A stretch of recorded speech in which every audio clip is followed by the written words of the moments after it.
Welcome to the Heal Your Hunger Show, where we get to the heart of why you overeat and how to stop. If you struggle with food and weight like I did, welcome home. Welcome everybody to the Heal Your Hunger Show. So happy to have you here. It is a great day to be alive, and I'm just going to share something born straight out of my personal experience because that's what I do best. Nobody can argue with me if it's my own experience. There. So anyway, I am going to get started with that in a second. And first, I'm going to invite you to join us for the upcoming Make Peace with Food retreat. I'm talking about this because it happens only once in a while. And if you happen to attend, it could just change your life. Okay, so listen up. This is a 3-day immersive experience where you can literally deep dive into the whys and wherefores of why you emotionally eat, why you're driven to check the refrigerator 5 times an evening. This is what I used to do. And wonder what's in there. Like, is there anything there now? What's in there now? Is there anything that will satisfy me now? It made no sense what I used to do. I used to just check in the refrigerator time and time again. Anyway, so this is your chance to join us and really take a good close look, not at what diet hacks you can adopt, because you need to go beyond diet ideas, diet advice. You need to go deeper into your relationship with food. And that's what I will do with you. In 3 days, I spend 3 full days with you and other emotional eaters in a very intimate, fun, close-knit, super yummy setting online on Zoom, where we just take off the mask and we share personally and with love and compassion, and we go into breakouts and we laugh and we cry and we really heal. So if you are tired of the dieting roller coaster ride, if you need more help with your relationship with food and you don't want to keep doing the same thing over and over for decades, join us. Take a new, fresh look at what really drives you to eat, why you're obsessed with food and weight, because it's not about the food, and you are not hungry for food. You're hungry for something deeper, and a big part of that is connection. So connect with us. Give yourself this gift. I know you're busy. I know you got stuff to do, but you always do, right? You always do. And this is a chance for you to take a time out and actually look deeper into how to heal all the different aspects of your relationship with food. So go to healyourhunger.com, click on Make Peace with Food Retreat, join us. The tickets are super inexpensive. Be a VIP if you can. It's just a little bit more money. But gosh, give yourself this gift. I mean, get off the world for a bit and heal with us. Okay, on with the show. I want to talk to you about it. Actually, this is kind of funny. I'm running ads on Facebook to my event, actually to my free masterclass series. And somebody put in the comments, one eyebrow is higher than the other. She was checking me out. She was just looking at my face and noticing that one eyebrow is higher than the other. And I'm like, this is a strange comment.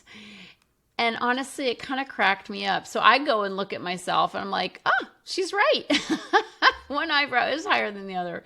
And I told my partner this and he's like, yeah, I've told you about that before. Of course, it went right over my head. But when somebody put it in Facebook, I'm like, hey, you're not even listening to what I'm saying. You're just criticizing my face. And the truth is, she's not wrong. I do, when I'm speaking, I think when my face kind of has a smile on it, you know how you can smile with your features, not just your mouth, but your eyes smile. And apparently my eyebrows smile. So one goes up.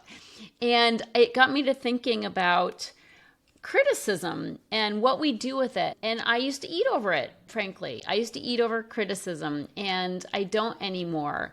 Most of the time, I don't even take it personally. And so I'm going to talk to you about the ways that I deal with criticism instead of eating. And I want this for you. I so want this for you, because as emotional eaters, we are so sensitive, aren't we? We're so incredibly sensitive. And what I want for you is to learn how to just take it in stride and not be tipped over by it, especially not be tipped over into a binge over it. And I mean, I will say, not only was I sensitive, but I had a fragile sense of myself. I did great things in the world. I was busy. I was working. I, could speak well, articulately. And yet, deep down where I lived, I felt very insecure about myself. And so when someone did criticize me, it cut to the core. It cut to the core. It made me feel bad. It certainly made me feel hurt. And it drove me to eat. And how silly is that, right? Like, somebody criticizes us and then we hurt ourselves, as if that's going to accomplish anything positive. Of course it doesn't. So one of the things that I do when I see criticism of me is I don't take it personally, okay? I mean, I just don't take it personally. I mean, if that's what she wants to see in the message I'm carrying, she missed it. Like, she missed the point. That's okay. That's her loss, right? So I don't take it personally.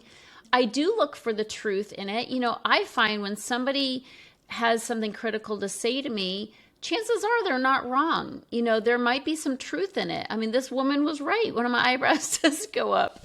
Who cares, right? I know this is a kind of a dumb example, but anyway, I don't take it personally. And I also try to see where I can gain from it. Like, hey, I can't see everything. Maybe I could pay attention and learn something from it. I don't know if I can get my face to stop doing that. And I don't know that I really care enough to do that, put that effort into it. But anyway, point is, I try to learn from it, because there's usually a piece of truth when somebody's taking my inventory. When someone's picking me apart, they may say some things that are helpful. I mean, I'm not finished yet with my personal development. I could use some help, right? I got blind spots for sure. That's why I get coached, and that's why I recommend my clients get coached by me or one of my coaches, because we all have blind spots. So, hey, if somebody can help me grow further on my path, thank you. And that's another thing I do. I thank them. Thank you for letting me know. We can't get down in the dumps about these things. We have to try to have a good attitude about it. Another thing I do is I write. When I do feel hurt, and I am still sensitive, of course these things can get to me. I mean, that wasn't a particular offensive thing, and it was true. But I'm just saying, if we get our feelings hurt, we have to get that out. Say it or stuff it. And I say it by writing about it first. I write it on paper or on my computer. I write out my hurt feelings. I get it out of me so I don't have to stuff it down. Say it or stuff it, okay? So writing is so, so helpful. I also talk about it. When I feel hurt, when I feel sad, I talk to a trusted person. My partner's probably the one I talk to the most, because he's level-headed and he's got good perspective, and he knows my story, knows my insecurities, and I trust what he has to say. So I talk to him about it.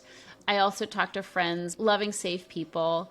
So write about it, talk about it, pray about it. I also pray about when I'm feeling hurt or when I'm feeling frustrated or mad or whatever the case may be, retaliatory. I pray about it so I don't cause any more trouble. Another thing I like to do also is just recognize that other people have stuff. Okay, if somebody is more focused on my features than they are on my message, okay, that's up to them. That's their stuff, right? I don't have to get caught up in it. People have their own history. They have their own hang-ups. They have their own come-froms. And so I just have to know, again, by not taking it personally, that sometimes it comes from their own stuff. And to further that thought, I also know that hurt people hurt people. Okay, some people are very, very hurt and they lash out from their hurt place. And so if I can have compassion for somebody who might be in a really crappy place and want to just say something meaner than your one eyebrow is higher than the other, but I'm just saying sometimes once in a while somebody will be really like, oh, she's just trying to make money, or watch out, she's going to try to sell you something. which I always think is a funny comment because it's true. I don't work for free, okay? I give out lots of free content. I do this podcast as a labor of love. It costs me money to bring this show to you, and I foot the bill. I don't give you advertisements or anything like that. I'm not against it, but it takes a little bit more organization than I have. So I foot the bill. So when somebody says, and I foot the bill to run an ad to invite people to something free that I do. So when somebody's like really snarky, like, watch out, she's going to sell you something, at some point I'm going to invite you to work with me. And yes, I charge money. I don't work for free. Do you?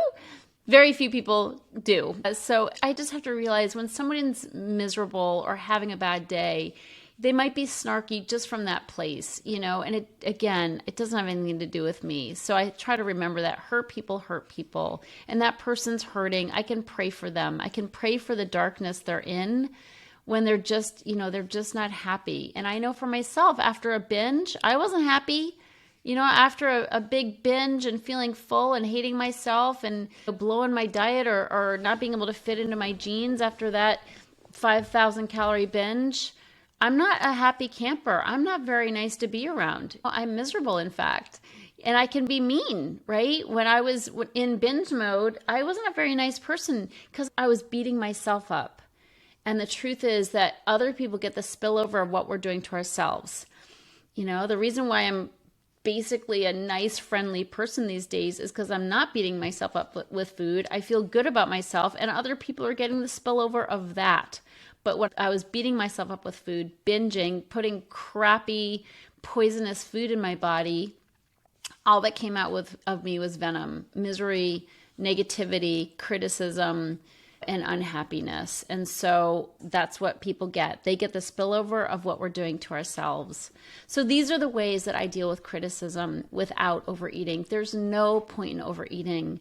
I mean, it hurts enough to be criticized. We don't need to hurt ourselves more with food. We may be wanting to eat to escape the pain of the criticism. And that's what I would encourage you to do, is take a look at the feelings of being criticized, the sensitivity, the ouchie. Right? It hurts when people don't see us or they just snark at us. It hurts, especially when we're well-meaning and doing our very best. It hurts, okay? And we are sensitive souls. We have to face that hurt. Write about it, talk about it, pray about it. Face it. Don't stuff it. So the last thing I'll say is we need to forgive the people. Jesus said, "Forgive them, Father, they know not what they do." And we can have compassion and love for those, again, who are in darkness and know not what they do or say. So that's my little brief lesson for today. Again, I don't think I'm going to do too much about my eyebrows because I don't feel very in control of what my eyebrows do when I'm talking. Oh my goodness, so funny, isn't it? Anyway, I love you so much. I hope you join us for the Make Peace with Food retreat. It is so beautiful and fun. We have prizes, we have support, we do lots of fun things, laughter, as I said, maybe a few tears, but tears are good when they're healing tears. So join us for the Make Peace with Food retreat. I can't wait to see you there, and I hope you have a great rest of your day. If you enjoyed this podcast and want to get free support, insider health info, exclusive invites to events, and more, visit healyourhunger.com.